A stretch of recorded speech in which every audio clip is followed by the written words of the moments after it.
আজকে তৈরি করব ভিন্ন স্বাদের সোয়াবিন। সোয়াবিনটাই যে এখানে গ্রেট করে নিয়েছি। এখানে আমি আলু সিদ্ধ নিয়েছি।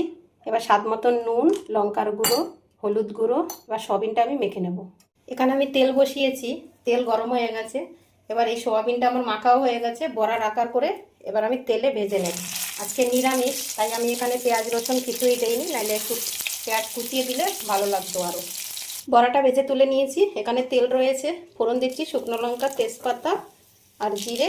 এখানে আমি দিয়ে দিয়েছি আলু, আদা বাটা, লঙ্কা বাটা আর জিরে বাটা। আর এখানে গুঁড়ো মশলা দিয়ে দিচ্ছি, লঙ্কা, হলুদ আর নুন একসঙ্গে জলে গুলে রেখেছিলাম। মশলাটা একটু কষিয়ে নেব। আগে থেকে ভেজে নেওয়া আলুটাও এর সঙ্গে দিয়ে আমি কষিয়ে নিলাম। মশলা থেকে দেখো পুরো তেল ছেড়ে দিয়েছে। এবার জল দিয়ে দেব। জলটা ফুটে উঠতে আমি বড়াটা দিয়ে দিলাম। এবার একটু জিরার গুঁড়ো দিয়ে দিচ্ছি, ভাজা জিরার গুঁড়ো, আর ধনেপাতা কুচিয়ে রেখেছিলাম ওটা দিয়ে দিলাম। এখানে ঘি নিয়েছি, একটু ঘি দিয়ে দিলাম। এবার মিক্স করব আর নামিয়ে নেব। হয়ে গেছে, এখানে আমি নামিয়েও নিয়েছি। সোয়াবিন তো অন্য রকমের, কত রকমের আমরা খেয়েছি। এইভাবে একবার তোমরা বানিয়ে খেয়ে দেখবে। আজকে আমি বানালাম, তোমরা একবার বানিয়ে খেয়ে দেখবে। এটা কিন্তু হেভি দারুণ হয় খেতে।